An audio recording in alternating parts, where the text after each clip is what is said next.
welcome back to Sadie's Spincraft. Today is a breed study day. It's time, we've got 3 left. We need to check them around and see which one we're going to pick out. I'm not looking.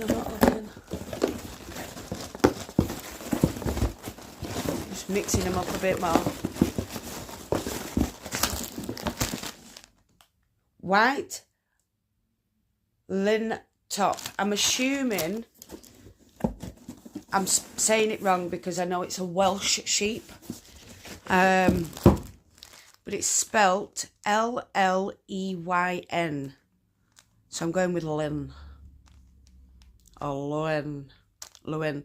Mind you, the Welsh have got a wonderful little language going on. Araf, I think that's slow. Yeah, I go to Wales now and then, and they have little things written around, and I try and say them, but whether I'm getting it right is a different matter. So yes, let's have a look at this sheep, Lleyn. I've got the Fibre Bible book out. I have not written this book. I'm not taking any credit for anything in this book. I'm just reading it to you. Right.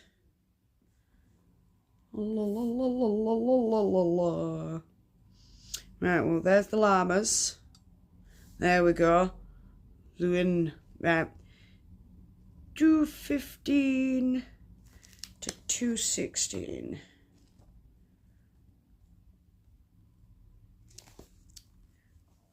The Lleyn. Right, so because I can't be bothered getting you all set up on table, because I'm not enjoying sitting in that chair right now. My hips and the base of my back are killing me. So this is how we're doing it today. So this is the sheep. I was right saying Lleyn. The Lleyn sheep breed was developed in northern Western Wales in the early 1800s, now extinct in Irish long wool Roscommon rams, named for Lord Roscommon, okay, an Irish peer of Bakewell's, may have been crossed with the late 1700s. In the late 1700s, you know. You'd think reading the story time I'd get better at reading out aloud, but no. And to be fair, the lighting in here is crap. What are you doing up here now? Keeps pinching my fibre. You coming to say hello? Ah, I'm going to say, hi, I'm a little shit. Or are you coming to get all comfy so you can go to sleep? He's probably going for the second one, because he still kind of suckles. I try to get him out of it. He's having none of it. Anyway, back to the reading. Had been crossed in the late 1700s with native Welsh mountain ewes on the Lleyn Peninsula. A spit of land that juts out into the Irish Sea. In 1810, Border Leicester bloodlines were definitely added to the local sheep, yielding the breed we now know as the Llyns. I hope I'm saying that wrong. I do apologise if I'm not. I do butcher other counties, countries, other languages, other than my own, because it's mine. The breed became quite popular in northern Wales through the 19th and early 20th centuries, but by the 1960s only 10 flocks existed. The remaining breeders formed a society in 1970 and began promoting their breed with great success. Today, Lins are found throughout the United Kingdom. Primarily raised for meat, lins produce a nice white wool that falls between blue-faced Leicester and Llanwenog. On its fine side, and Border Leicester on its strong side. The fibre is far more matte than the wools of these comparison breeds. And from our sample we separated out 3 radically different grades of fibre, one remarkably coarse, and then spun them separately. All of the yarns had enough body to hold good stitch or weave structure definition. The finer ones would be good for everyday warm garments, with nice bounce and good insulating airspace qualities, and the coarsest would be a sturdy contributor to tweed-like fabrics, household textures that need to endure some rough treatment, or warp yarns. It goes into something about royal sheep. I'm not doing that because it's confusing. Anyway, facts. Fleece weight 4.5 to 6.5 pounds, which is 2 to 3 kilograms. Staple length is 3 to 5 inches, or 7.5 to 12.5 centimetres. Although the coarse portion of our sample was 7 inches, 18 centimetres long. Fibre diameters 26 to 31 microns, spin count 50s to 56, although parts of our sample were significantly coarser. Lock characteristics: easily separated pointed locks with crimp organised in both fibres and locks. Wavy crimp, sometimes quite pronounced and close like a blue-faced Leicester, although not as dramatic, and sometimes more wave like a Border Leicester, although these locks were coarser feeling than that breed. Kemp free. Natural colours is white. A portion of our sample had a distinct warm cast to it. Using Lleyn fibre dyeing. This fleece takes dye and shows colours well with a touch of muted lustre. Fibre preparation. Oh, Harry! 1 second. It's not called Harry, it's called Dobby. I keep doing that. I keep calling him Harry. He's got so many Harry characteristics, it's unreal. Bless him. Anyway. Fibre preparation and spinning tips. Length permitted, and it usually will. Flicking or combing works well.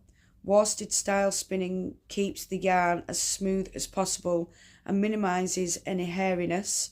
The coarsest of the fibres from the sample were quite hairy, almost wiry, and produced a yarn with interesting texture. That's their way of saying it was coarse and gross. Knitting, crochet and weaving. This fibre is suitable for a range of construction techniques. Lleyn would be easily interested as a weaving fibre because of its strength.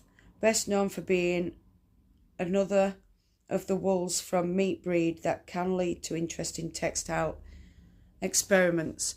That says to me, Sadie, you're not going to like this. I should have tested it before I read it, shouldn't I? So we'll have a gander. Let's see. Let's see. It's not too bad. I couldn't have it round my neck. No. No, that's horrible.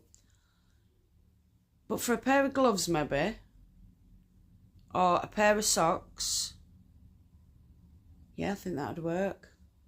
Not too bad. We'll see when I'm spinning it. If it irritates my hands when I'm spinning it, It's out at window. I'm not having out to do it. Because there are some sheep fibres, some breeds that really irritate the dermatitis on my hands and really sets off the dermatitis. So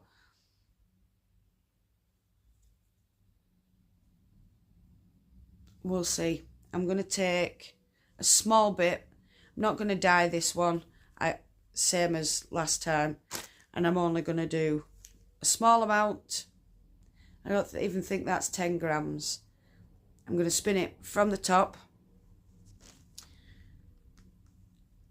And I'm doing such little bit because I have a feeling it's going to irritate me. Just holding it in my hands, I can feel where it's been. So where it's touched around here, to me that's not a good sign. But there are many people out there that can cope with a medium fibre, and even a coarser fibre. Me, not quite. So I need to get the wheel set up so then we can spin, and I'll do, I think, a bracelet ply to make it a 2-ply so that it sticks with the others, because they were all 2-plies. Technically I should put this in half and do one as a woolen, but if I can tell that it's not very nice like this, I can guarantee I'd hate the woolen spin. So we're going worsted. Now I'll get you all set up so we can get going. Right, so I'm going to start from the end.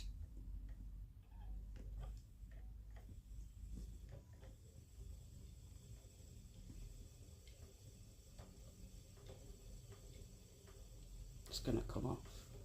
Oh no.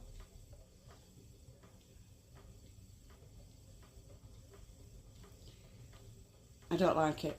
It's like hair. You know how your hair feels soft, but then you do something with it and you can tell, no, that's not soft.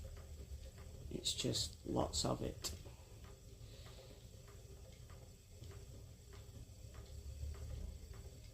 I suppose it's okay, but it'd definitely be something for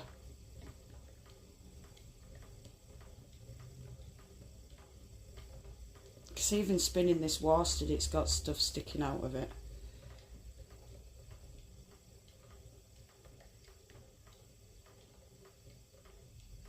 It's not a fine spinner. It really wants to grab onto those other fibres. So I suppose it'd be good for a chunky spin if you wanted to do a rug or something like that.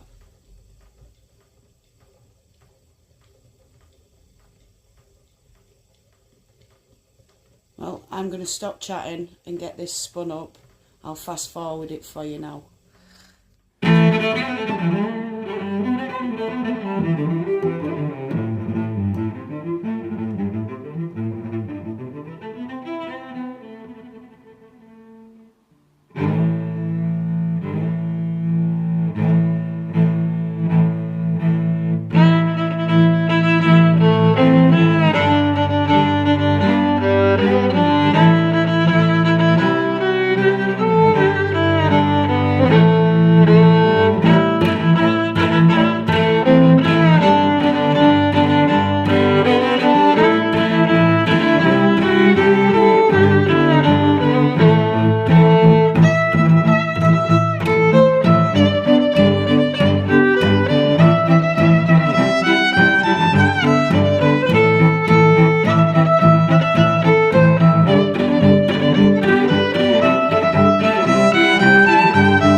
So my conclusion, it's not as bad as I first thought. I can't wear it, it's close to skin. It's softer once it's been spun. It has got a squish to it, and it is quite stretchy. But I can see why these breeds that were beginning to go extinct or become quite rare, I can see why. Because if there are more people like myself that gets irritated by something against the skin. I mean, there's certain days where I can't even wear cotton because that irritates my back, something rotten. But yeah, a lot of you would love this. Any of you that are as bad as me, that are a super soft person and have princess hands, I wouldn't advise. But like I said, anyone who enjoys the medium to coarse fibres, you'll love this. You'll think it's like butter. But as a 2-ply, it's done really well. I think I enjoyed the plying more than the actual spinning. But you can see how hairy that is. And that is off a worsted spin. It looks more like a woolen spin. So yeah, it's not for me. I may be able to use it on a pair of socks or a pair of slippers, something that my skin's not going to touch. It will get used at some point, probably when I've nothing left to spin, so probably never. But that's all good. Anyway, I hope you all enjoyed this video. Thank you so much to all the new subscribers. Thank you to all the returning subscribers. I have noticed a few of you aren't subscribed, so because it's free, hit that subscribe button, hit that notification bell so you don't miss any more random future uploads. No matter where you are in the world, whether it's morning, afternoon, evening or nighttime, I want you to do what you love doing. Love and hugs to all you fantastic people out there, and I will definitely see you all again very soon. Goodbye, my beautifuls. Mwah.